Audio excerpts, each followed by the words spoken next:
Bonjour Julien. Bonjour Laura. C'est un peu violent hein, comme interview. Comment vas-tu? Ça va très bien et toi? Ça va, moi pas trop stressé? Pas du tout. Première étape? Serein. Première étape, ouais, jusqu'à Muchamiel. On part dans une demi-heure. Et voilà, tout va bien se passer normalement. Vous vous sentez tous prêts là? Regarde, ils sont en train de mettre leur petit gilet de sauvetage là. Vous nous faites le bruit du poisson? Merci les gars. Salut Béatrice. Salut. Ça va? Ouais. C'est le départ quoi, ça fait drôle. Tu vois, ça fait des mois, on s'est beaucoup entraîné. Et donc oui, il y a un peu, je trouve que j'ai un peu le cœur qui tape moi. Donc... Salut Anne. Salut. Comment tu vas? Bah bien, un petit peu stressée, mais c'est le départ, c'est normal. Bon, ça va le faire. Non, ouais, puis je suis très contente de pouvoir piloter pour ce super raid, quoi. Donc c'est une super expérience. Et ravie de faire ça avec mon mari et instructeur qui m'a appris à piloter. Voilà. Ouais, première aide Mermoz. Mais non, ça va bien se passer. On a une super orga. Tout est réglé comme du papier à musique. Ça devrait très bien se passer. On va voler bas. C'est pour ça qu'on se charrie un peu avec les gilets. On va voler 1000 pieds sur la mer et assez loin des côtes. Mais voilà, on est bien préparé. Donc normalement, on devrait tous arriver. Alors comme ça c'est le grand jour. Comme ça c'est le grand jour, vous n'avez pas le choix, vous êtes pris en otage et maintenant. Qu'en pensez-vous? C'est le grand jour, vous êtes stressé, ça va? Le stress, c'est pour quoi faire? Le stress c'est pour bien faire. Non, mais c'est bien, c'est la première journée, on va y aller. Ça va bien se dérouler, on va être tranquille. C'est quoi la première étape? Mucha miel. Mucha miel. Mucha miel. C'est bien. T'aimes bien le miel, c'est ça? Non, pas du Ah, tout. d'accord. Lima Eco Mike Uniform. Non, parce qu'on t'appelle l'ours dans le... Ça y est. Ils viennent désagréables. Easy to Fly, c'est plus ce que c'était. Depuis qu'ils font des imitations de Jérôme Brunard, c'est plus ce que c'était. Bonjour. On n'est pas très nombreuses, effectivement. Alors, femme pilote avec le PPL, je crois que je suis la seule. Et donc j'ai passé le brevet ULM pour pouvoir voler sur VL3 et je crois qu'on est deux à être pilote VL3 et puis il y a une troisième femme qui elle sans avoir le brevet elle vole aussi avec son mari et donc voilà sans l'avoir elle est tout à fait capable de voler et de se poser apparemment. C'est qu'on est tous plus ou moins à l'arrache, donc sur un ensemble ça fait qu'on est quand même assez bien préparé. Voilà. Le meilleur communicant, mais c'est ça. Parce que... Tu sais nager? C'est bon? Alors en patrouille, on a un leader, c'est-à-dire un instructeur ou un pilote professionnel qui a déjà fait le raid, qui est en leader, qui gère la patrouille de 4 ou 5 appareils. Et après, on a un ensemble de personnes à l'intérieur de notre patrouille et on a un charognard qui regroupe tout le monde et qui vérifie que tout le monde est en place et que la cadence se passe correctement. Et justement, en termes d'organisation, le leader, finalement, c'est lui qui va faire la radio, c'est lui qui va faire le plan de vol. Le leader fait le planning, la météo, les plans de vol, l'organisation du vol et gère toute son équipe de A jusqu'à Z. Alors, je ne serai pas le charognard, je suis la dernière patrouille dans les Foxtrot. Je suis le leader de la patrouille Foxtrot. J'ai Willy qui est notre charognard, qui est le pilote expérimenté et qui est aussi le mécano, puisqu'on a positionné notre mécano en dernier au cas où il y aurait le moindre problème sur les derniers appareils, quoi. Et ce qui est cool, c'est qu'effectivement, de faire ça, c'est juste magique. C'est un rêve. Moi, ça fait plus de 20 ans que je vole. Oui, plus que ça. Et donc, tu vois, premier vol, j'avais 19 ans.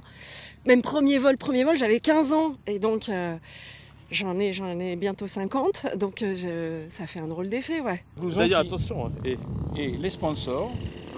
Les Burger sponsors. King. Ah oui, bah, alors, il faut voir le logo surtout. Oui, c'est très... C'est l'autocollant de l'entreprise où je travaille, dont je suis très fière. Donc c'est l'ONERA. C'est l'équivalent à peu près de la NASA aux États-Unis. Donc évidemment, on travaille beaucoup sur tout ce qui est aéronautique et aérospatial. Et du coup, je suis très contente parce qu'apparemment, je suis la seule femme de l'ONERA à participer à ce raid. Alors moi, je pense que là, moi, gilet de sauvetage, il va bien me sauver. Alors, en transpondeur, on a comme consigne, notamment en Espagne, c'est d'avoir que le leader avec un transpondeur, les autres en switch off. Et s'ils nous demandent de le mettre en stand-by ou en on, on le mettra bien entendu. Mais la consigne pour l'instant, qui peut changer à n'importe quel moment, c'est ça. Donc 150 newtons, ça va le faire ou pas? C'est la réglementation qui dit que 150 newtons, c'est bon. En pleine mer, 150 newtons, c'est ce qu'il faut, c'est la règle. Et si je parle pas anglais, par exemple? Et ben, le leader va parler en anglais pour toi. Et si tu ne parles pas anglais, tu ne pourras pas être leader. pour dire la vérité, bon là on est un petit peu en train de déconner, mais bon on est en train d'évacuer un petit peu de stress parce qu'on a eu le briefing il y a quelques instants. Là on a bien préparé les machines, on a mis au point tout le système là pour pouvoir s'en sortir si on tombe en mer. C'est vrai que là par exemple on a un gilet, il y a deux façons d'utiliser. Là on tire, ça pète, et si ça pète pas, il faut souffler dedans. Tu pourrais peut-être nous montrer. Voilà. Alors donc on est en train de déconner, mais tout le monde stresse un petit peu. Bon, nous c'est notre deuxième raid, eux c'est leur premier. Ouais. Et donc on Nous, partage on a pas pris mal un peu de d'infos. matériel en plus. On a pris une lumière qui flash si jamais on va dans l'eau, et on a pris aussi un miroir spécifique, donc un miroir rond avec un trou. Ça, si jamais on est dans l'eau et qu'il faut viser un hélicoptère pour qu'il nous remarque, en plein jour, ça sert. Et la lumière pour la nuit. Nous, on n'est pas du tout sur cette optique-là. Nous, par contre- c'est être vu de loin. Donc, on a une bouée canard qui remonte avec un col de cygne comme ça. On va être là tous les deux, Loïc, avec notre bouée canard. Et par contre, on va vous avouer quelque chose, on a un petit sac étanche et à l'intérieur on a préparé des sandwichs. Donc si on est en mer, on dira tiens le pâté est très bon. Tu as une magnifique casquette, raconte-nous un petit peu, on peut voir ton nom ici juste sur le côté gauche de ta tête, explique-nous cette magnifique casquette. Oui, bah écoute, regarde, c'est la casquette du raid Mermoz. Et donc normalement on a tout un équipement aussi, mais moi j'aime bien voler en combinaison, je trouve qu'on est Magnifique. super bien. Voilà. Je vous laisse parce qu'on a un briefing. Et bah bon vol, bon trip. Ciao, ciao. Alors, j'ai dans les mains, pour une fois, j'ai un truc qui est vachement intéressant. Ça s'appelle un roadbook, Mermoz 2023, avec nos identifiants. Comme ça, si on le perd ou si on l'oublie, ben, on peut le retrouver. Aurélien, est-ce que tu es leader? Malheureusement oui. A little bit. Et alors là-dedans, il y a tout. C'est-à-dire qu'il y a tout le timing, il y a toutes les explications, les coordonnées téléphoniques, les plans des aéroports, aérodromes sur lesquels on va tomber. Il y a tout le détail, l'emploi du temps, la première journée, avec et naturellement tout a été tenu à la seconde près. Alors on est avec Jean-Paul, un des co-organisateurs. On a entendu au briefing que quand on a un problème, on s'adresse à Jean-Paul. Oui, vraisemblablement c'est le rôle qu'on va me donner cette fois-ci. Oui. Donc, oui, donc on va essayer de résoudre les petits problèmes qu'il pourrait y avoir en espérant qu'il n'y en ait pas. Et surtout, je vais demander à tout le monde de faire partie de la solution et pas du problème. Donc voilà. On retrouve Richard en pleine préparation. Ouais, c'est un peu... Je fais le rangement là, parce qu'on dirait une épicerie dans mon avion là. J'ai juste une petite question, Richard. Je l'avais fait en tant que pilote, mais en tant que copilote avec mon mari en 2019. Mais là, c'est mon tour, donc j'espère que ça va aller. Voilà. Oui, il n'y a pas de raison. Tout va Une bien. femme pilote, ça fait toujours plaisir en plus. Ah oui, c'est bien. Et franchement, j'encourage les femmes à faire du scientifique et à piloter. Bravo à toi, parce que j'ai appris aussi que tu étais pilote, donc ça fait plaisir. Bah, merci beaucoup. Voilà, c'est super. Alors, je vais t'expliquer comment on pilote un avion. Ça tombe bien parce que je sais pas comment on fait. Première fois qu'on fait le raid Mermoz, on aurait voulu le faire l'année dernière mais il n'y avait pas. Donc voilà, on est content, on est là, on est prêt.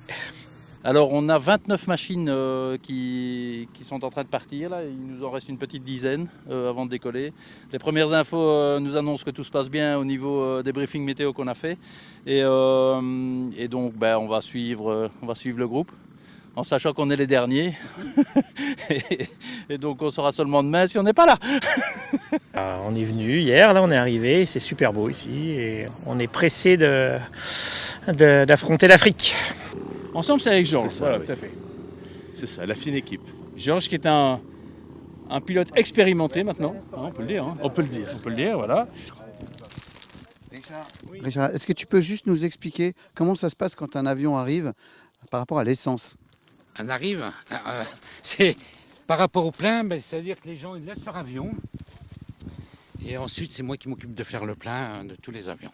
Donc ça, c'est une grande nouveauté, c'est quand même un grand confort pour les participants. C'est la deuxième année qu'on fait ça et c'est vraiment un grand confort, oui, c'est vrai. En plus, comme ça, ils ont le temps de profiter de la piscine et de l'hôtel. Bon vol, Richard. Merci. Ce qu'on va faire, c'est qu'on va piloter un jour sur deux, parce que c'est quand même fatigant, hein, ce truc. Hein. Oui, on va faire ça un jour sur deux, il y en a qui dort, un jour sur deux, il y en a qui pilote. Go Béatrice, go, tu peux le faire. Enfin, dedans, il n'y a que du coton. Hein. Moi, j'emmène toujours mon coton avec moi. Ah, on part avec 100 litres, on aurait aimé plus, nous on n'a que 100 litres dans l'avion, donc normalement c'est large, hein. On doit avoir 200 nautiques de marge. Donc, mais bon, le vent, voilà. On a eu 20 litres de plus, on était contents. Et merci à toute l'équipe du RAID de nous avoir permis de participer à ce merveilleux voyage. Voilà. L'organisation, on est super contents, quoi. Ils sont vraiment pros. Et ça fait super plaisir d'arriver avec tous les trucs bien pensés, les petits carnets, les machins, les casquettes, enfin tout est, on est vraiment contents, quoi. Content de l'organisation, voilà, il n'y a plus qu'à le faire. Est-ce que je pourrais avoir un long chicken avec une grande frite, s'il vous plaît? C'est possible. Alors attends, je vais chercher mon tablier, on y va. Oui. Alors ah non, là ici, une fois qu'on décolle, c'est terminé pour l'étape de Châles. Et vive Mouchiamiel tout à l'heure. On vous souhaite un bon voyage. Et mille merci en tout cas, et mille merci de votre venue, et salut à tous vos suiveurs. Merci. Et ça, c'est les notes qu'on a prises ce matin pendant le briefing, pour effectivement... C'est bien, oui. C'est important. Vous avez bien travaillé. Ah ben on est très sérieux, parce que en fait, d'habitude, on vit tout seul en avion, on se déplace tout seul. Alors, tantôt, on rencontre quelqu'un dans le ciel. Alors, heureusement, on a un contrôleur qui nous dit, attention, vous avez croisé quelqu'un, ça. Mais là, on va être collé, quoi. Enfin, au décollage et on approche de terrain. Donc, il faut que tout le monde vive ensemble et vive bien, et vive longtemps.